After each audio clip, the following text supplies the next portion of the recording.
सर्वेभ्यः। यह अभी हमने एक नया कार्यक्रम यहाँ पर रखा है, जैसे दशलक्षण पर्व में हमने गोष्ठी की थी, उसी तरह से आज भी एक गोष्ठी का आयोजन किया गया है। ये कोई प्रतियोगिता नहीं है बल्कि विचार गोष्ठी है, और इस विचार गोष्ठी का केंद्रीय विषय है श्रावकाचार, यानी श्रावक के आचरण में जो जो बातें सम्मिलित होती हैं, जो जो श्रावक से संबंधित विषय वस्तु है, उन सब का विवेचन इस विचार गोष्ठी में किया जाएगा। और आशा है आप सब इसका लाभ लेंगे, क्योंकि हमारे काम की भी है ये गोष्ठी। हम खुद श्रावक हैं और हमसे संबंधित ही ये सारी की सारी बातें हैं, इसलिए इसको आप सभी शांति से और ध्यान पूर्वक सुने और इसका लाभ उठावें। अब कोई प्रतियोगिता नहीं है, मात्र गोष्ठी है, इसलिए मंगलाचरण आदि औपचारिकता न करते हुए सीधे ही मैं वक्ताओं को आमंत्रित कर रहा हूं यहाँ पर। तो सबसे पहले जो श्रावकों के आधार हैं, ऐसे देव, शास्त्र और गुरु, तो देव, शास्त्र, गुरु पर बोलने के लिए मैं आमंत्रित कर रहा हूँ जय पाटनी। वो आए और देव, शास्त्र, गुरु पर अपने विचार व्यक्त करें। जय पाटनी। हे निर्मल देव तुम्हें प्रणाम, हे ज्ञान दीपागम प्रणाम, हे शांति त्याग के, हे शांति त्याग के मूर्तिमान तुम्हें शिवपति। आज मैं आपको इस धार्मिक गोष्ठी में एक ऐसे विषय के बारे में, देव, शास्त्र, गुरु के बारे में बताना चाहता हूँ। इसमें कुछ त्रुटियां तो मुझे क्षमा करें। सबसे पहले मैं आपको बताता हूँ कि जैन धर्म में किस देवता की पूजा की जाती है। इस जैन धर्म में किसी देवता की पूजा नहीं की जाती, उस देवता के गुणों की पूजा की जाती है। अब हम देखते हैं, अब हम देव का स्वरूप देखते हैं। देव जो वीतरागी,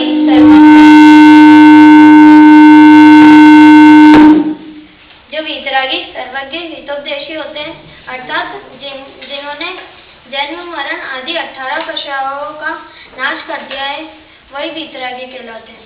सबसे पहले मैं आपको बताना चाहता हूँ कि ये वीतरागी कैसे कहते हैं। वीतरागी जिनके राग से सब नष्ट हो गए हो, उन्हें वीतरागी कहते हैं। अब मैं आपको बताना चाहता हूँ कि सर्वज्ञ किसे कहते हैं। सर्वज्ञ जो तीनों लोक की बातों को, जो वर्तमान में चल रही है, जो भूतकाल में हो गई है, अर्थात जो भविष्य काल में होएगी, उन तीनों बातों को एक साथ जानते हो, वो सर्वज्ञ कहलाते हैं। अब मैं आपको हितोपदेशी के बारे में बताना चाहता हूँ। हितोपदेशी जिनके उपदेश हित के बारे में हो, अर्थात जिनका उपदेश सच्चा और अच्छा हो, वो हितोपदेशी कहते हैं। अब हम देखते हैं कि देव का उपदेश सच्चा और अच्छा कैसे होता है। झूठ तो अज्ञानता से बोला जाता है, अर्थात वो तो सब कुछ जानते हैं, तो फिर वो उनका उपदेश सबसे अच्छा होगा, सबसे सच्चा होगा। अर्थात उन्हें किसी से ना राग है ना द्वेष है, अर्थात वो किसी को बुरा उपदेश क्यों देंगे, इसलिए उनका उपदेश अच्छा भी होगा। अब मैं आपको बताता हूँ कि इनके भेद कितने होते हैं। देव के 2 भेद होते हैं, अरंत और सिद्ध। अरंत के भी 7 भेद होते हैं। सामान्य केवली,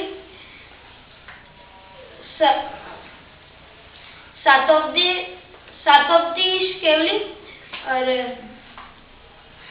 अंतः केवली और उपसर्ग केवली और दो कल्याणक वाले तीर्थंकर, 2 कल्याणक वाले केवली, 3 कल्याणक वाले केवली और 5 कल्याणक वाले केवली। सामान्य केवली में तो जिनका उपदेश नहीं होता, अर्थात जिन पर उपसर्ग नहीं होता, वो सब केवली आ जाते हैं। सातोपदेश केवली में ऐसे केवली जो तीर्थंकर नहीं है परंतु उनका उपदेश होता है, वो सातोपदेश केवली में आ जाते हैं। फिर तीसरे नंबर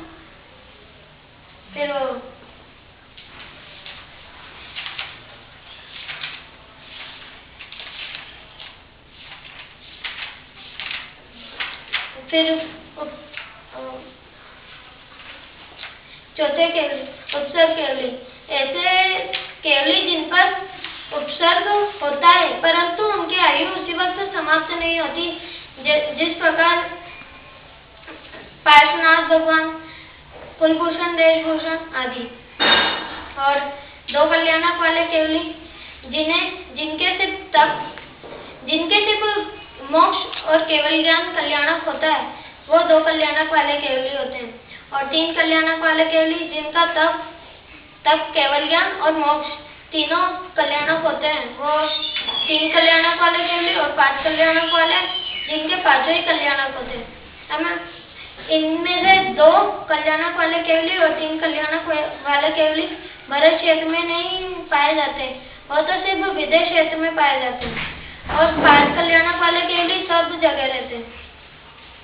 अब मैं आपको शास्त्र का स्वरूप बताना चाहता हूँ। शास्त्र जो देव की वाणी है वही शास्त्र है। अर्थात देव तो वीतरागी, तो शास्त्र भी वीतरागता की पोषक ही है। उस शास्त्र में तत्व का उपदेश किया गया है। अर्थात विशेष बात यह है कि तत्व का विरोध उस शास्त्र में कहीं भी नहीं किया गया।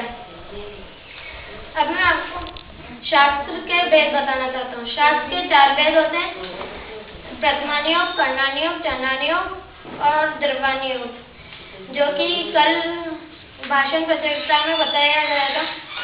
अब मैं आपको गुरु का परिचय देना चाहूँगा। गुरु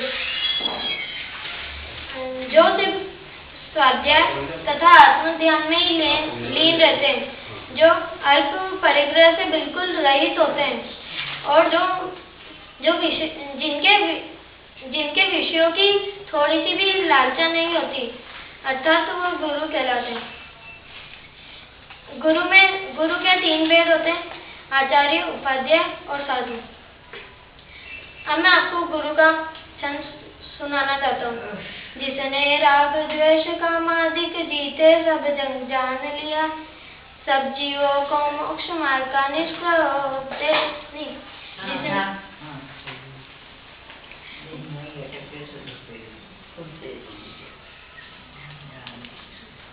अब मैं आपको बताना चाहता हूँ कि इनके जानने से लाभ क्या होता है। इनके जानने से यह लाभ होता है कि इन सबको जानने से उनके बताए हुए मार्ग पर चलकर हम भी भगवान बन सकते हैं। अर्थात हम भी भगवान बने, इसे मंगल भावना से मैं आने वाले को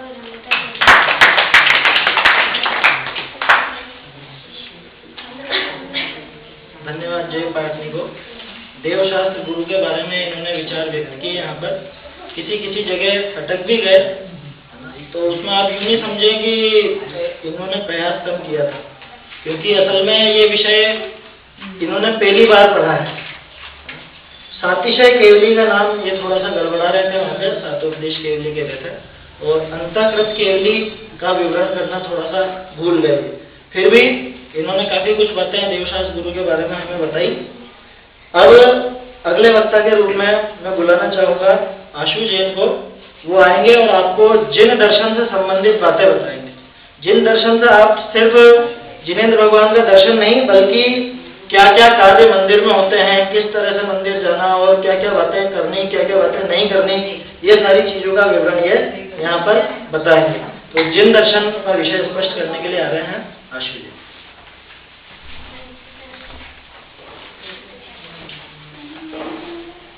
ओम नमः सिद्धेभ्यः। सम्मान्य मंच में यहाँ उपस्थित सभी मुमुक्षु भाइयों को मेरा सादर जय। आज की प्रवर्तमान गोष्ठी का विषय चरणानुयोग अर्थात शावकाचार के ऊपर रखी गई है। इसमें मेरा विषय है जिन दर्शन का स्वरूप एवं उसमें फैली हुई भ्रांतियाँ। तो सबसे पहले हम जय भाई ने जो भी हमें बताया कि देवशास्त्र गुरु कैसे होते हैं, इसके बारे में तो हमने जान लिया, लेकिन अब हम उनके दर्शन के बारे में देखते हैं कि हम उनके कैसे दर्शन करने चाहिए। तो सबसे पहले हम उनकी विधि देखते हैं। सबसे पहले जब सवेरे उठते हैं तो हमें उठकर आत्मा परमात्मा का चिंतन करना चाहिए, अर्थात मैं कौन हूँ इसके बारे में चिंतन करना चाहिए। और फिर हमें शौच आदि से निवृत्त होकर स्वच्छ स्नान आदि स्वच्छ वस्त्र पहनकर हाथ में चावल आदि जो भी हमको चढ़ाना हो उसको लेकर नीचे देख कर ही मंदिर की ओर जाना चाहिए। जब हम मंदिर में पहुंचते हैं तो वहां पर मंदिर में नीचे ही पास में अर्थात जहाँ अपन चप्पल जूते खोलते हैं वहीं पर जो चप्पल जूते खोलते हैं वहां पर पानी रखा हुआ होता है। तो हमें जो जूते चप्पल आदि होते हैं उनको वहीं उतार देना चाहिए। और जो हमें चमड़े की वस्तु अगर पहनी हो, वैसे तो हमें चमड़े की वस्तुएं भी नहीं पहननी चाहिए, क्योंकि मैंने हिंसा और हिंसा के बारे में बताया था, उसमें बताया भी था। इसलिए चमड़े आदि वस्तु तो नहीं पहन के ही नहीं जाना चाहिए। अगर पहन भी रखी हो तो हमें नीचे उतार देना चाहिए और स्वच्छ जल से हाथ पैर धोते हुए मंदिर जी में चढ़ना चाहिए। और मंदिर जी में जाते हुए 3 बार निश्चय बोलना चाहिए। हमें निश्चय का शाब्दिक अर्थ भी सही अर्थ भी नहीं आता। निश्चय का अर्थ होता है सर्व सांसारिक कार्यों का निषेध, अर्थात हमने जितने भी संसार में कार्य करते हैं उन सभी का निषेध, अर्थात वहीं उनके उस मंदिर में कहीं भी संसार के कार्य नहीं होने चाहिए। फिर यह एक प्रतिज्ञा, निश्चय एक प्रतिज्ञा होती है जिसे हमें नहीं तोड़ना चाहिए। लेकिन कुछ लोग इसको भी अनादर करते हैं और उनको ऐसा करते हुए बहुत पाप का बंध होता है। इस तरह उन्हें निश्चय का सही अर्थ भी नहीं आता। अब हम निश्चय बोलते हुए मंदिर जी में जाते हैं तो भगवान की जय जयकार बोलते हुए जाना चाहिए। अब आते हैं वेदी के सामने आ जाते हैं। तो वेदी के सामने आते हुए हमें जब भगवान की प्रतिमा के सामने जाते हैं तो हमें सबसे पहले ओम जय जय जय नमोस्तु नमोस्तु ऐसा 3 बार बोलना चाहिए। फिर हमें नमोकार मंत्र, चतुराई मंगल पाठ आदि ये सब बोलना चाहिए और फिर भगवान को अष्टांग नमस्कार करना चाहिए। हमें अष्टांग नमस्कार करने के बाद भगवान को 3 प्रदक्षिणा देनी चाहिए। स्तुति आदि बोलते हुए जो कुछ भी हमें स्तुति जो भी याद हो उसे बोलते हुए 3 प्रदक्षिणा देनी चाहिए। वैसे हमें 3 प्रदक्षिणा ही नहीं देनी चाहिए, अगर हमारी इच्छा हो तो 9 भी दो, 108 भी दो, लेकिन 3 तो अवश्य देनी चाहिए। क्योंकि जो 3 होते हैं वो एक तो एक वचन और बहुवचन, द्विवचन और बहुवचन, जो बहुवचन के रूप में आ जाते हैं, मतलब इसलिए हमें 3 परिक्रमाएं देनी चाहिए। और हमें जो दुख देने वाले हैं ये भी 3 प्रकार के कर्म होते हैं, एक द्रव्य कर्म, भाव कर्म और नौ कर्म, अर्थात इनका अभाव करने के लिए हमें 3 प्रदक्षिणा देनी चाहिए। इसलिए हमें 3 प्रदक्षिणाएं देनी चाहिए। और अब हम देखते हैं कि हम जब हमारी 3 प्रदक्षिणा पूरी हो जाती है तब हमें भगवान को अष्टांग नमस्कार करना चाहिए और फिर हमें कायस्वरूप भी करना चाहिए। हम कायस्वरूप ऐसे करते हैं कि हमें अपने स्वयं के बारे में सोचना चाहिए कि मैं कौन हूँ, कहाँ से आया हूँ, इन सब के बारे में सोचना चाहिए। फिर यदि हमारे पास समय हो तो हमें पूजन आदि भी करना चाहिए। पूजन आदि करते हुए यदि मंदिर जी में स्वाध्याय चल रहा हो तो स्वाध्याय सुनना चाहिए, या फिर स्वाध्याय नहीं चल रहा हो तो हमें जो भी शास्त्र अच्छा लगे उसका स्वयं ही पढ़ना चाहिए, उसका एक अध्ययन करना चाहिए। ये तो मंदिर में करने योग्य कार्य। अब मंदिर में नहीं करने योग्य कार्य क्या क्या है?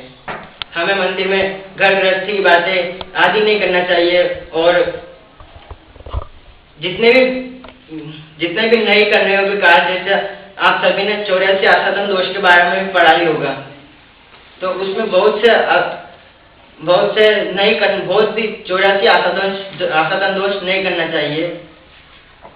जैसे मैं थोड़ा बताता हूँ, मलमूत्र आदि इनके बारे में इनका नहीं त्याग करना चाहिए आदि बहुत से है।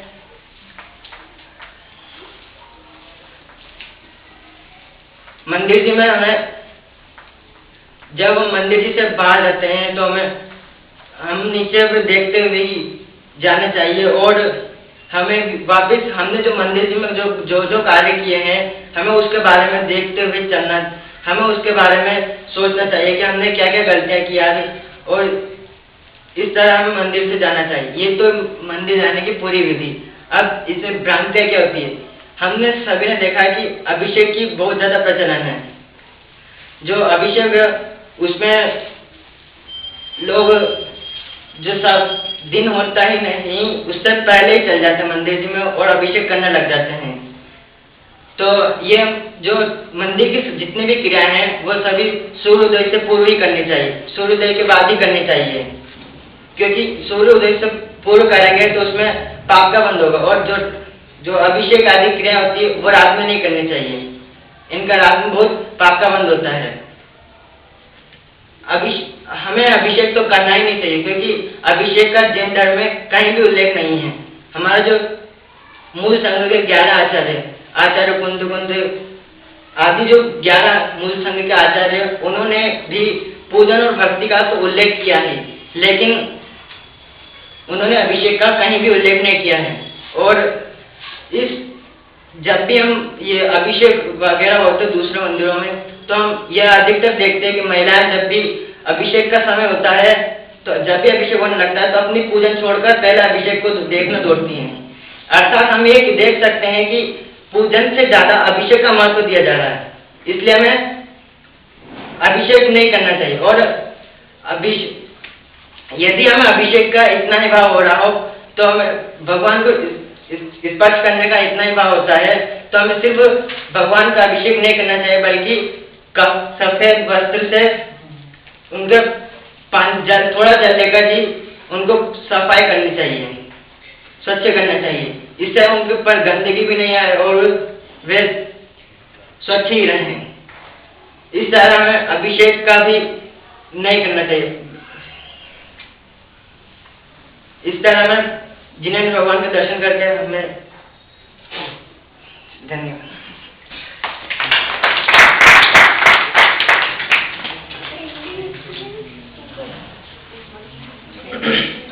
धन्यवाद आशु भाई को।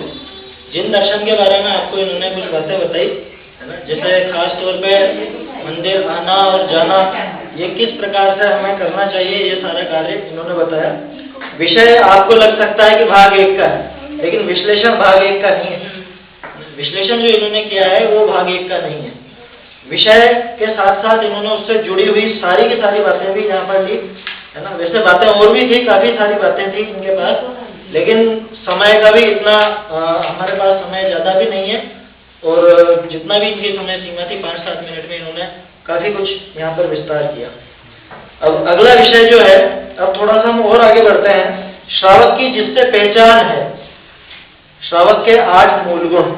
तो श्रावक के मूल गुणों के संबंध में यहाँ पर बताने के लिए आ रहे हैं शुभम महावीर जी। वो आए और इस विषय को समझाएं। यहाँ पर उपस्थित सभी साधर्मी भाई बहनों को मेरा जय जिनेन्द्र। मैं आज आपको श्रावक के मूल गुणों के बारे में बताना चाहता हूँ।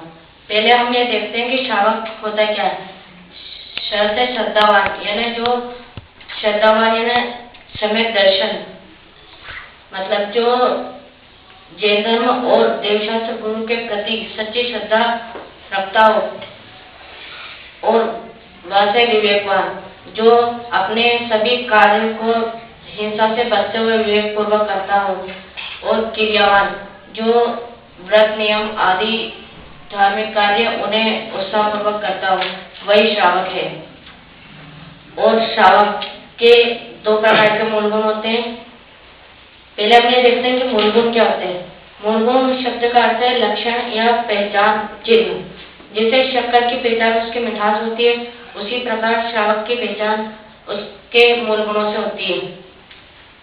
जिस प्रकार बिना पेड़ की जड़ के वृक्ष खड़ा नहीं रह सकता, उसी प्रकार मूल गुणों के बिना श्रावक भी श्रावक नहीं कहलाता है। अब हम ये देखते हैं कि मूल गुण कितने प्रकार के होते हैं।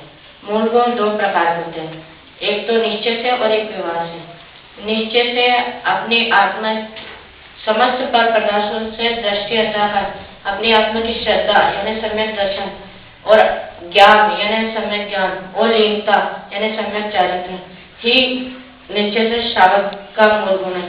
और व्यवहार से पंचोदंबर फल और 3 मकार का त्याग ही मूल श्रावक का अष्टमूल गुण है।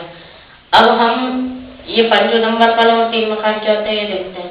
पंचोदंबर फल बड़ का फल, पीपल, उमर, कटुमर, पाकर ये होते हैं, और इनमें असंख्य त्रस व तरह जीव पाए जाते हैं असंख्य, सूक्ष्म और स्थूल दो ही प्रकार के जीव पाए जाते हैं, इसलिए इनका सेवन हानिकारक भी होता है और अनंत पाप का बंद होता है, इसलिए इनका त्याग जरूरी है। और 3 मकान मध्य में शराब और गांजा अफीम आ जाते हैं, इनका त्याग इसलिए आवश्यक है क्योंकि शराब पदार्थों को सड़ा गलाकर बनाई जाती है और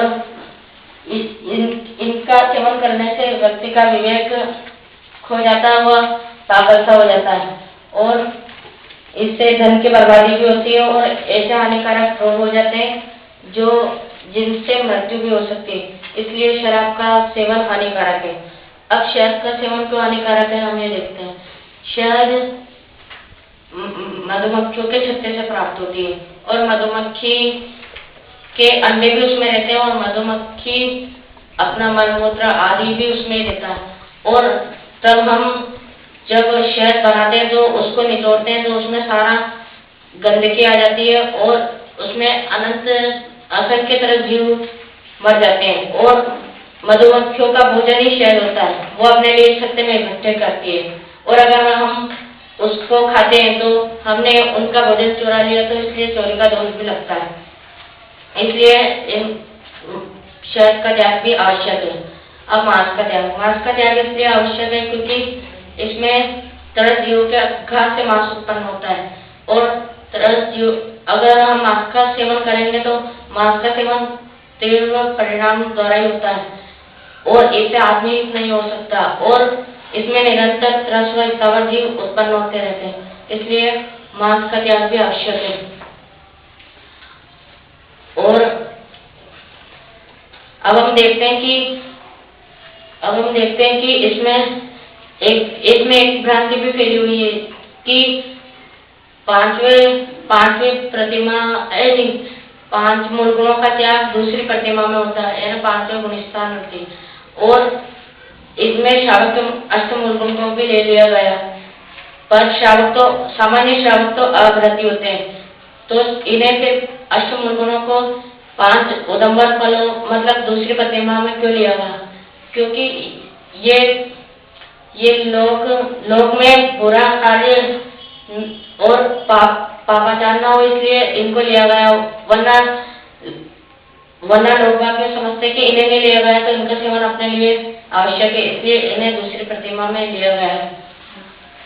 और अलग अलग शास्त्रों में अलग अलग बात बताइए। अभी मैंने आपको बताया कि 5 उदंबर फल और 3 मकान ये अष्टमूल गुण है, तो ये सोमदेवाचार्य पंडित पांडे राजमल जी पांडे आदि विद्वानों ने बताए और 5 पाप और मध्य मास मधु का त्याग ये शिव कोटि आचार्य ने बताया है और महापुराण के कर्ता जिनसेनाचार्य ने 5 पापों से विरक्ति और जुआ खेलना और मध्य मास मधु का त्याग ये बताया है और अलग अलग शास्त्रों में अलग अलग बात बताई है।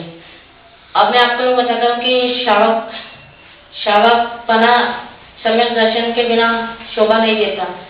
वह इसलिए नहीं देता कि शावक जैसे समय सार में एकत्व विभक्ति शुद्धात्मा बताया है तो वह शुद्धात्मा ही अपनी आत्मा की पहचान होता है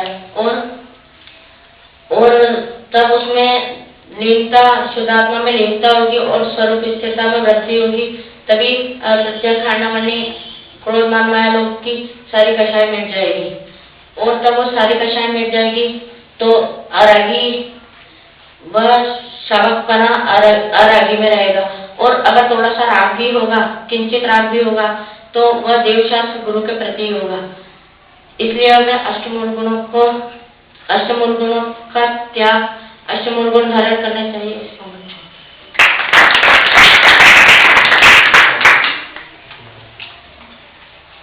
धन्यवाद शुभम जैन को। आपने देखा कि 8 मूल गुण का कितना इन्होंने ढूंढ करके खोज करके वो विवरण आपके सामने प्रस्तुत किया है। 8 मूल गुणों का वर्णन किस किस प्रकार से शास्त्रों में आता है वो इन्होंने बताया। एक बात यहाँ स्पष्ट कर दूं मैं कि अलग अलग शास्त्रों में भले ही वो वर्णन आता है लेकिन इसका ये मतलब नहीं कि वो आपस में विरोधी कथन है, बल्कि उसका अर्थ यह है कि उस काल में जो चीजें प्रचलित थी उन पर प्रतिबंध लगाया। खास बात इसके अंदर यही थी। और इन्होंने काफी कुछ आपको स्पष्ट किया, सम्यक दर्शन भी क्यों आवश्यक है, तर्क सहित इन्होंने घटित करके बताया कि सम्यक दर्शन जब होगा तभी जाकर के अप्रत्यक्षानावरण कषाय मिटेगी, मतलब तभी जाकर के अनंतानुबंधी मिटेगी, अप्रत्यक्षान बचेगी। और वहां पर भी जब राग और कम हो जाएगा तो अप्रत्यक्षानावरण कषाय नष्ट होगी और वहां पर सच्चे व्रत आएंगे, ग्रहण करेगा। इस प्रकार से कई तर्कों के और कई प्रमाण के माध्यम से भी शुभम जी ने यहाँ पर 8 गुणों का वर्णन किया। अब भक्ष और अभक्ष का वर्णन है ना, भक्ष अभक्ष का विवेचन, ये आपको यहाँ बतलाने के लिए आ रहे हैं शुभम अर्जुन सिंह जी, वो आए और भक्ष अभक्ष का यहाँ पर विवेचन। ओम नमः सिद्धेभ्यः। सम्माननीय मंच एवं यहाँ पर सभी साधन भाइयों को मेरा सादर दे दिए। आज की इस गोष्ठी में मेरा विषय है भक्ष अभक्ष विचार। तो हम सबसे पहले देखते हैं कि अभक्ष शब्द की उत्पत्ति कैसे होती है। अ और भक्ष यह 2 शब्दों से मिलकर बना है। अ यानी नकारात्मक में इसका प्रयोग किया जाता है नहीं शब्द के अर्थ में, और भक्ष अर्थात जो खाने योग्य वस्तु उन्हें भक्ष कहते हैं। अर्थात इसका अर्थ देखा जाए तो न खाने योग्य वस्तु ही अभक्ष है। ये तो हमने अभक्ष की परिभाषा देखी। अब हम देखते हैं कि अभक्ष कितने प्रकार के होते हैं। अभक्ष वैसे तो 5 प्रकार के बताए गए हैं। पहला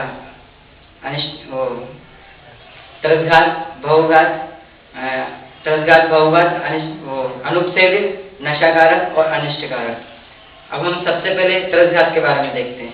तरसघात जो जिन पदार्थों के खाने से तरस जीवों का घात होता है उन्हें तरसघात कहते हैं।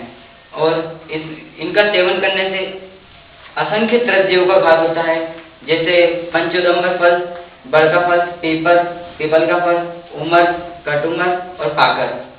इन 5 फलों में अनंत तरस जीव पाए जाते हैं और इनका यदि हम सेवन करते हैं तो अनंत तरस जीवों का घात होता है।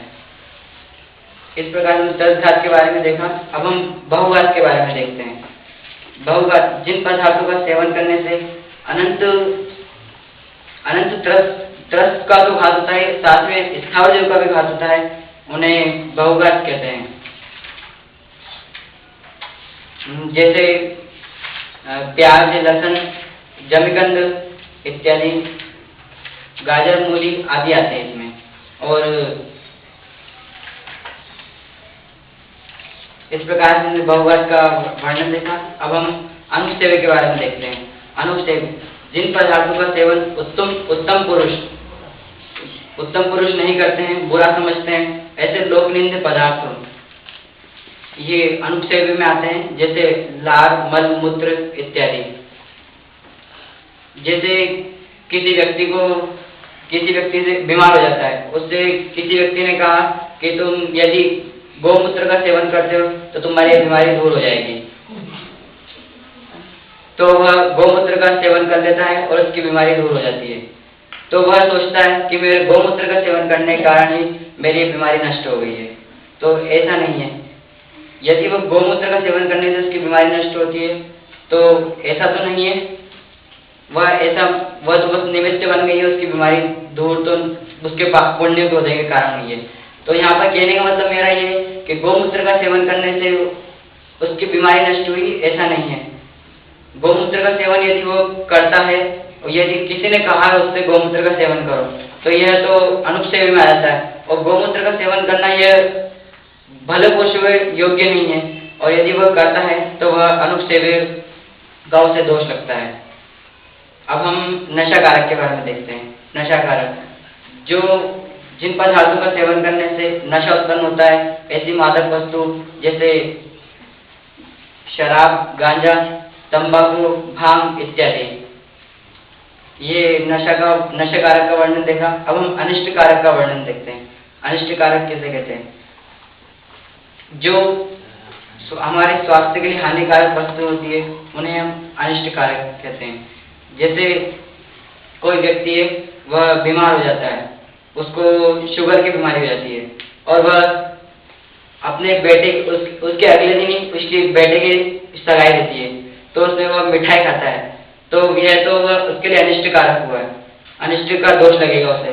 वह जानते हुए भी मतलब वो मिठाई खाता है कि मेरे को शुगर हुआ है, शुगर की बीमारी है, फिर भी वह मिठाई खाता है, तो उसे अनिष्ट का दोष लगता है। और यह तीव्र राग के कारण ही संभव होता है। ये उसको जानते हुए मतलब उसको जानता है उसके बारे में, फिर भी वो मिठाई खाता है, तो ये वो उसके लिए अनिष्टकारक होती है। इस प्रकार से हमने पांचपक्षी के बारे में देखा। अब हम पांचपक्षी के साथ साथ हम 22 पक्षी के बारे में भी देखते हैं। ओला भोर बड़ा निश भोजन बहुबीजा बेगन सन्नान बड़ पीपल उमर कठमर पाकर फल जो होय अजान कंद मूल माटी विष आमिष कंद मूल माटी विष आमिष मधुमाखन और मदिरा पान अति तुच्छ तुषार तलित रस जो 22 बखान जो जिनमत 22 बखान। पहला ओला, ओला का बर्फ होता है अर्थ, और घोर बड़ा अर्थात खमीर उठाकर बनाया गया पदार्थ जैसे जलेबी इत्यादि। और इसी को जुद्दल में गिना जाता है। जुद्दल जैसे दो दल वाली चीज, जैसे दाल जिसके 2 फाल रहते हैं, ऐसी दाल, उसको यदि हम दूध के साथ खाते हैं तो वह जुद्दल का दोष लगता है, खाते हैं तो जुद्दल का दोष लगता है। अब ओला घोर बड़ा निशी भोजन, रात्रि भोजन करना। बहुबीजा अर्थात जिसमें बहुत बीज पाए जाते हैं, वह भी अभक्षी में आते हैं। इस प्रकार से 22 पक्षी का अनेक अर्थ होते हैं। 22 पक्षी के अर्थ नहीं बता सकता टाइम के कारण, अतः हमें इन 22 पक्षी को इन 22 पक्षी को छोड़कर और हमें इन 22 पक्षियों को छोड़कर हमें इन 22 पक्षियों को पहचान कर इनको हमें छोड़ना चाहिए, और इन छोड़कर हम भी हमारी आत्मा की शुद्धि करके मोक्ष मार्ग में लगकर मोक्ष को प्राप्त करें। इसी मंगल में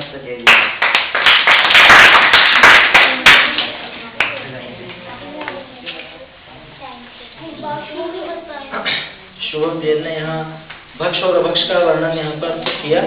वर्णन तो काफी सारा है उसमें, फिर भी यहाँ पर जितना उनसे बन सका उस हिसाब से वर्णन किया गया। अब इससे भी हम आगे बढ़े तो जिस तरह से श्रावक के 8 मूल गुण हैं, उसी तरह से श्रावक के 6 आवश्यक भी कहे जाते हैं। उन 6 आवश्यकों का वर्णन करने के लिए यहाँ पर मैं बुला रहा हूँ आदिश जैन, वो आए और यहाँ पर 6 आवश्यक का वर्णन। ओम नमः सिद्धेभ्यः। यहाँ पर उपस्थित सभी साधारणी भाई बहनों को मेरा सादर जय जयकार। मैं आज आपको यहाँ पे ज्ञान गोष्ठी में 6 आवश्यक के विषय में बताना चाहता हूँ। अपनी आत्मा में लीनता ही सच्चा उपाय है और यही निश्चय से कर्तव्य है। ये बात अलग है कि मुनियाज अपने उग्र पुरुषार्थ के द्वारा अपनी आत्मा का सुख विशेष प्राप्त कर लेते हैं और गृहस्थ अपनी भूमिका अनुसार अंशतः सुख प्राप्त कर पाता है तथा समीप दृष्टि शावक के निश्चय आवश्यक के साथ साथ शुभ विकल्प भी आते हैं। उन्हें विवाह आवश्यक कहते हैं। यह 6 प्रकार के होते हैं। इनका नाम बताने से पहले मैं आपको परम नंदी पंचविंशति का व्यंजक छंद सुनाना चाहता हूँ। देव पूजा गुरुबासी स्वाध्याय संयम स्तप दानं चेति गृहस्थानां षट्कर्माणि दिने दिने। इस छंद में 6 आवश्यकों के नाम आया। पहला देव पूजा, गुरुपासना, स्वाध्याय, संयम, तप और दान। अब मैं आपको इनका संक्षिप्त परिचय दूंगा। ज्ञानी शावक की आंशिक शुद्धि ही निश्चय से भावदेव पूजा है तथा सच्चे देव को स्वरूप समझकर उनके गुणों का स्तवन करना ही व्यवहार से भावदेव पूजा है। ज्ञानी शावक विद्याता और सर्वज्ञता आदि गुणों का स्तवन करते हुए अष्ट द्रव्यों से पूजन करता है तो उसे द्रव्य पूजा कहते हैं। अब गुरुपासना। ज्ञानी शावक के आंशिक शुद्धि ही निश्चय से गुरुपासना है तथा सच्चे गुरु का स्वरूप समझकर उनके गुणों का स्तवन ही व्यवहार से गुरुपासना है। स्वाध्याय। ज्ञानी शावक की आंशिक शुद्धि ही स्वाध्याय है तथा जिन लोगों द्वारा कहे गए तत्वों का निरूपण करने वाले शास्त्रों का अध्ययन मनन करना ही व्यवहार से स्वाध्याय है। व्यवहार से स्वाध्याय 5 प्रकार के होते हैं। वाचना।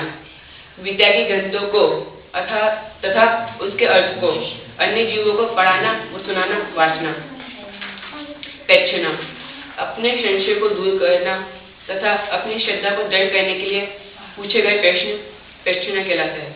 अनुपेक्षा, जाने हुए पदार्थों को बार बार चिंतन मनन करना अनुपेक्षा कहलाता है। आमनाय, शुद्धता पूर्वक पूजन पाठ आदि करना आमनाय कहलाता है। और धर्म उपदेश, धर्म का उपदेश, तो धर्म उपदेश। अब ये तो 3 हुआ, अब बाकी के 3। अब संयम, ज्ञानी श्रावक की योग आंशिक शुद्धि ही निश्चय से संयम है तथा उसके साथ होने वाले भूमि का अनुसार हिंसा से विरति एवं इंद्रिय निग्रह ही व्यवहार से संयम है। तप, ज्ञानी श्रावक की योग आंशिक शुद्धि तथा शुभ इच्छाओं का निरोध ही निश्चय से तप है तथा उसके साथ होने वाले अनशन आदि संबंधी शुभ भाव व्यवहार से तप है। तप 12 प्रकार के होते हैं, अंतिम तप और बहिरंग तप। अंतिम तप भी 6 प्रकार के होते हैं, बहिरंग तप भी 6 प्रकार के होते हैं। बहिरंग तप अनशन, अवमोदर्य, व्यक्ति परिसंख्यान और कायकलेश, वियुक्त संयासन और अंतिम परिग्रह, प्रायश्चित, विनय, विसर्ग, ध्यान, स्वाध्याय और अब दान। ज्ञानी श्रावक की योग आंशिक शुद्धि ही तथा वह अपने को शुद्धता का दान है, ये निश्चय से दान हुआ तथा स्वपय के अनुग्रह के लिए धनादि देना, यह व्यवहार से दान हुआ। व्यवहार से दान 4 प्रकार के होते हैं, आहार दान, ज्ञान दान, औषधि दान एवं अभयदान। आहार दान किसे कहते हैं? सुपात्रों को अर्थात मुनियाज, व्यक्ति, सम्यक दृष्टि श्रावक श्राविका या आयिका को विधि, द्रव्य, दाता और पात्र की विशेषता सहित देश काल के अनुसार दान देना तथा शुद्ध भोजन देना ही आहार दान है। औषधि दान, सुपात्रों को उनके रोग को दूर करने के लिए तथा अपनी आत्मा में ध्यान की वृद्धि करने के लिए दान देना ही औषधि दान है। तथा अब ज्ञान दान, विद्यार्था बढ़ाने वाला तथा आत्मिक में सहायता करने वाला उपदेश देना या फिर इस प्रकार के शास्त्र आदि देना, ये ज्ञान दान कहलाता है तथा इस ज्ञान को शास्त्र दान भी कहते हैं। अभयदान, अपनी तरफ से किसी भी प्राणी मात्र को कष्ट नहीं होने देना तथा उसकी रक्षा करने का भाव रखना या संरक्षण देना या फिर उसके भय को दूर करना, यह अभयदान कहलाता है। इसे आवास दान भी कहते हैं। अब मैं आपको निश्चय और विवाह आवश्यक में अंतर देना चाहता हूँ। निश्चय आवश्यक शुद्ध धर्म परिणति है तथा यह पूर्ण तथा स्वाधीन क्रिया है, यह संबंध निजय तत्व है और यह ज्ञानी आवश्यक जीव के ही होते हैं। और विवाह आवश्यक, यह शुभ भाव रूप है तथा यह पराधीन क्रिया है और यह पुण्य आश्रय व पुण्य बंध तत्व है, यह बहिरात्मा जीव के भी होता है। देव पूजन आदि करने का भाव तो अज्ञानी के भी होता है तथा मंद कषाय और शुभ भाव अनुसार उसके पुण्य बंध भी होता है, पर हम इन्हें सच्चा धर्म नहीं कह सकते।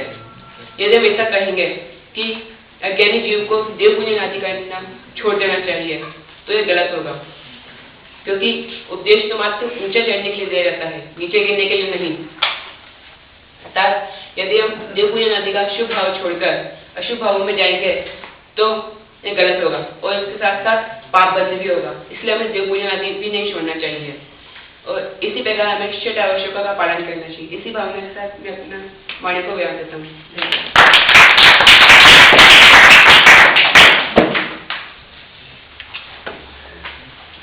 धन्यवाद आदेश जैन को। 6 आवश्यकों का स्वरूप यहाँ पे इन्होंने आपको बताया, उनके भेद प्रभेद भी बताया और खास बात उनमें अंतर क्या है और किस तरह से निश्चय आवश्यक का पालन हम कर सकते हैं, ये सारी बात यहाँ पर आदेश ने खुलासा किया आपके सामने।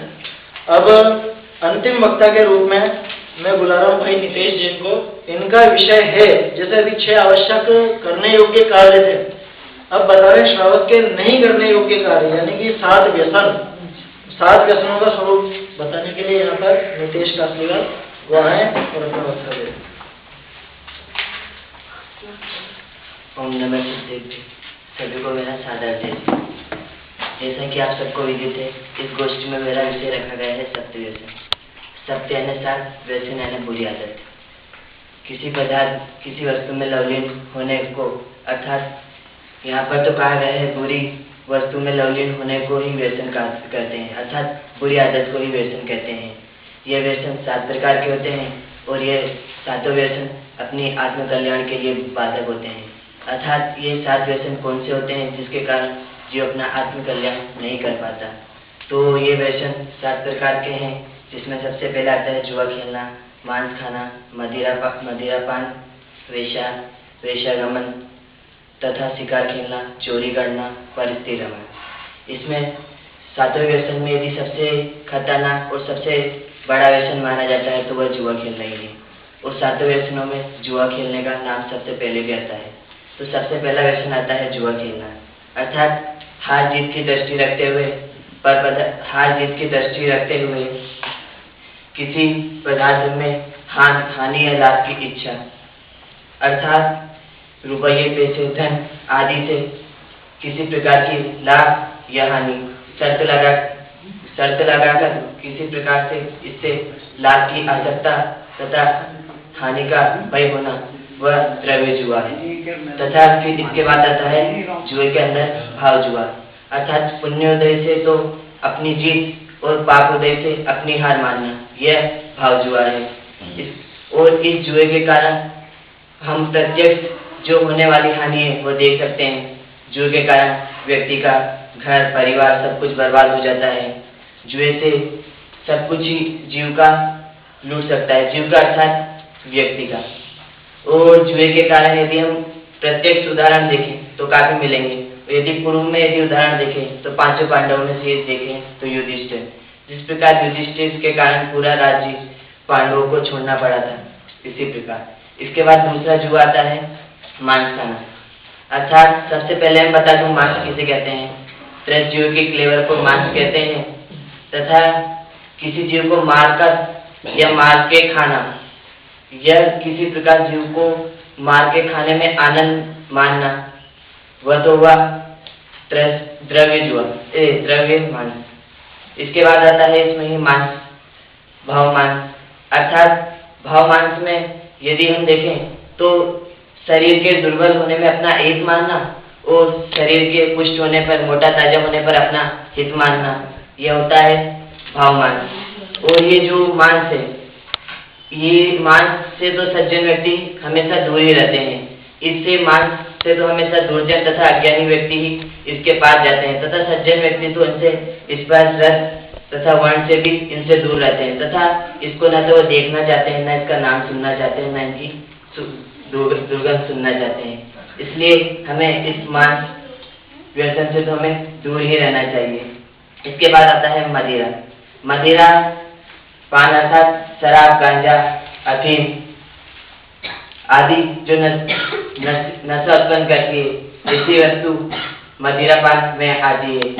और जो वस्तु का स्वरूप को बुलाए वह भाव मदिरा है, अर्थात ये जो मदिरा है, ये जो अंगूर, तरबूज आदि जो फल आदि जो पदार्थ है उनको सड़ा गलाकर बनाई जाती है तथा इनमें हमेशा तरह जीव उत्पन्न होते रहते हैं, जिसके कारण ये व्यक्ति में नशा उत्पन्न होता है और अपना विवेक भी खो बैठता है। विवेक खोने के कारण ये जीव पत्नी को तो माता बोलता है और माता को पत्नी, तथा हमेशा अपना पूरा विवेक खो देता है। और इसके बाद मदिरा के बाद आता है वेश्यागमन। वेश्या अर्थात वेश्या में रमना तथा उनके घर पर आना जाना, वही द्रव्य रूप से तो वेश्यागमन है। और जो इन वेश्या में अर्थात खोटी बुद्धि ही भाव वेश्या है। और जो वेश्या है वह व्यक्ति की इज्जत, धन, संपदा, परिवार तथा स्वास्थ्य सब कुछ नष्ट कर देती है। इसलिए हमें इस वेश्या व्यसन से तो हमें हमेशा दूर ही रहना चाहिए तथा जो व्यक्ति वेश्या व्यसन का आदी होता है उसकी समाज में कोई इज्जत नहीं रहती, समाज में उससे सब दूर रहते हैं। इसके बाद आता है इसमें शिकार खेलना। शिकार खेलने में जैसे स्वच्छंद वन में घूमने वाले प्राणी, हिरण, खरगोश, भालू आदि बाघ आदि जो जंतु है उनको किसी प्रकार मारना, निशाने से मारना या बंदूक से मारकर उन अपने रस के लिए उन आंख से मारकर आपको आनंदित होना, वह आता है शिकार खेलने में, अर्थात द्रव्य शिकार में आता है। और यदि भाव शिकार में देखें तो उनमें राग रूप मानकर अपने चैतन्य प्राणों का घात करना ही भाव शिकार है। इसलिए हमें शिकार से भी दूर रहना चाहिए तथा शिकार के कारण भी व्यक्ति की समाज में कोई बहुमान नहीं रहता, इज्जत नष्ट हो जाती है। फिर इसके बाद शिकार के बाद आता है चोरी। चोरी अर्थात किसी के प्रमाद से नहीं दी गई वस्तु को लेना, वह चोरी है। अर्थात चोरी के कारण भी ये जीव समाज में उसका नाम बदनाम हो जाता है कि जिससे व्यक्ति को भी काफी हानि होती है। फिर इसके बाद आता है परिस्थिति रमण। परिस्थिति रमण में अपनी विवाहित पत्नी को छोड़कर अन्य स्त्रियों में रमण करना, वह परिस्थिति रमण है तथा परिस्थिति रमण करने के कारण इस जीव का सब कुछ नष्ट हो जाता है, परिवार नष्ट हो जाता है आदि। इसलिए अभी इस प्रकार हमने इन सातों व्यसनों का स्वरूप देखा। और यदि मेरे हिसाब से सातों व्यसन में से कोई सा भी व्यसन ग्रहण करने लायक नहीं है। यदि इन सातों व्यसनों में से यदि फिर भी आपको कोई व्यसन ग्रहण करने लायक लगा हो गलती से, तो ये सोच लेना जब तक इस जीव के सातों व्यसनों में से एक भी व्यसन रहेगा तो ये जीव सम्यक दर्शन की प्राप्ति नहीं कर सकता है। इसलिए इस जीव को सातों व्यसनों को तो सबसे पहले ही छोड़ना चाहिए, क्योंकि ये आत्म कल्याणक में बाधा करते हैं तथा इस सातों व्यसनों से यदि हम लाभ और हानि देखें तो मेरे हिसाब से इसमें लाभ तो कुछ भी नहीं है, सब कुछ हानि ही हानि है। इसके कारण व्यक्ति का समाज में कोई इज्जत नहीं रहती। इस प्रकार हमने अभी इसमें अनेक हानि देखी। इस प्रकार हमें सातों व्यसनों का स्वरूप जानकर इनको छोड़ना चाहिए तथा इनसे दूर रहना चाहिए। इसी मंगलवाणी के साथ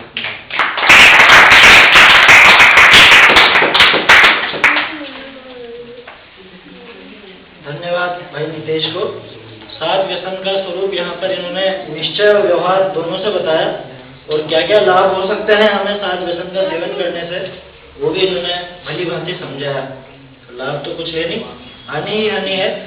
तो इस तरह से हमने श्रावक से संबंधित ये 6 विषय यहाँ पर देखे, जितना जैसा इनसे बन सका। मैं ये तो नहीं कहूँगा कि सभी पूरी तरह से उत्कृष्ट रूप से बोले, लेकिन फिर भी काफी अच्छा प्रयास था। क्योंकि खास बात ये बता दूं कि कल ही इनकी गोष्ठी थी, गोष्ठी की प्रतियोगिता थी, भाषण प्रतियोगिता, और उसकी तैयारी इन्होंने की थी। उसके बाद मात्र आज का दिन था इनके पास, यानी कल सुबह के बाद का समय 24 घंटे का समय समझिए आप। उस समय में इन्होंने सारी तैयारी की है और दूसरे जगह से ढूंढ करके और अलग अलग जगह से भी प्रमाण वगैरह ला करके, तर्क वगैरह ला करके ये सारी तैयारी इन्होंने की थी।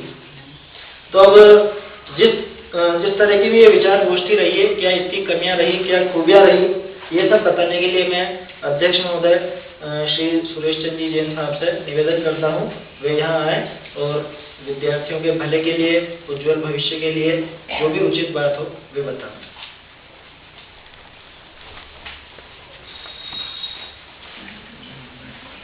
ओम नमः शिवाय। आज श्रावकाचार से संबंधित चर्चा 6 छात्रों ने की।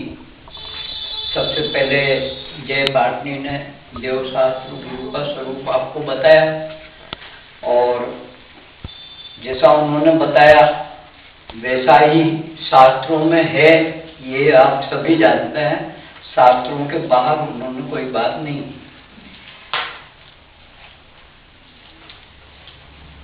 विशेष बात उन्होंने जो कही आरंभ में कि जैन धर्म में व्यक्ति पूजा नहीं है, गुणों की पूजा है, तो इस बात को आप लोगों को हमेशा ध्यान में रखना है।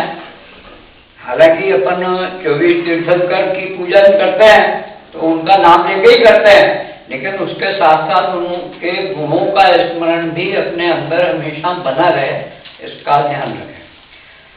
आशु भाई ने जिन दर्शन मंदिर में जो दर्शन करते हैं वो दर्शन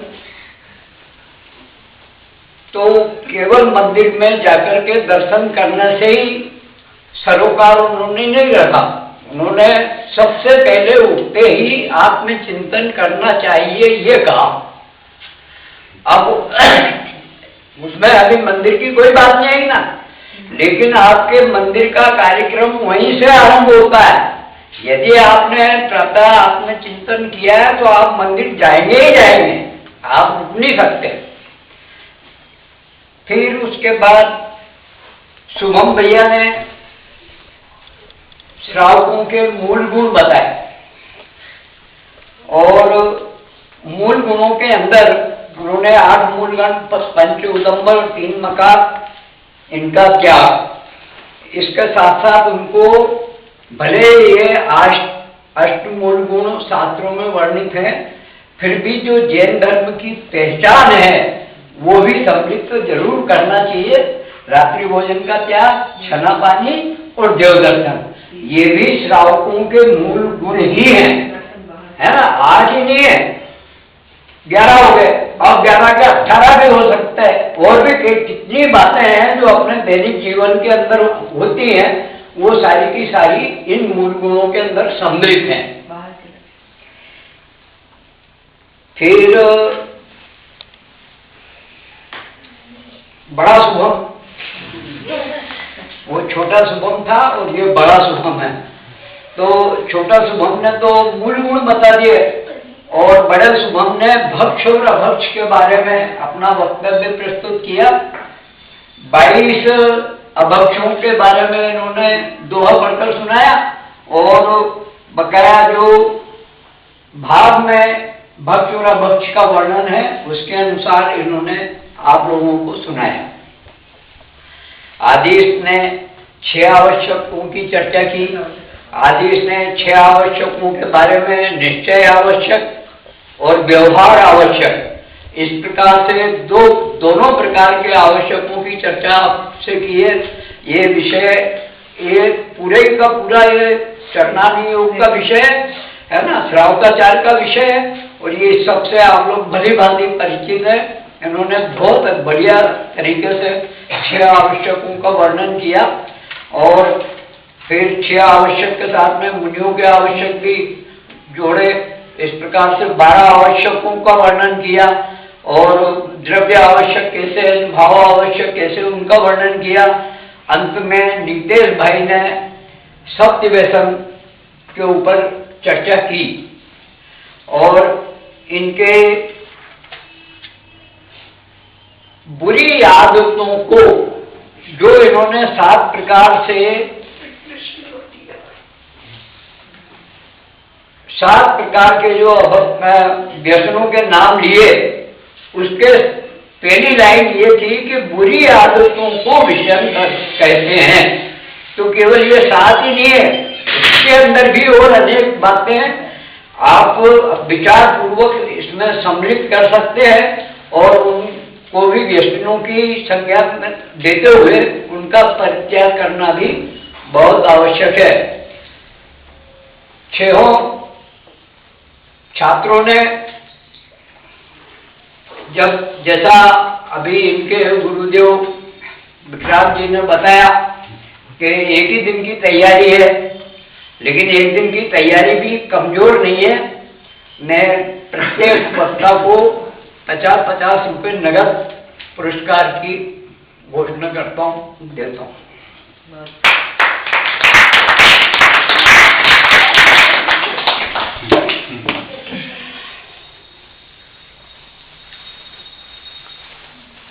अभी आदरणीय अध्यक्ष महोदय ने यहाँ पर अपने विचार व्यक्त किए, जो भी उन्हें गोष्ठी में लगा। वैसे आप सभी इस बात से तो भली भांति परिचित ही हैं कि जो श्रावकाचार का अपना विषय है, ये गोष्ठी का विषय इसे रखने के पीछे भी मैं आपको कारण बताऊं। पहले हमने 2-3 विषय सोचे थे, कर्णानियों का भी विषय सोचा था। ये सब कार्य बाद में हो सकते हैं। ये तो सूरत दान नहीं, आप करते हैं ना डिस्ट्रीब्यूट ताप कर देना, ठीक नहीं तो हो गया ना फिर।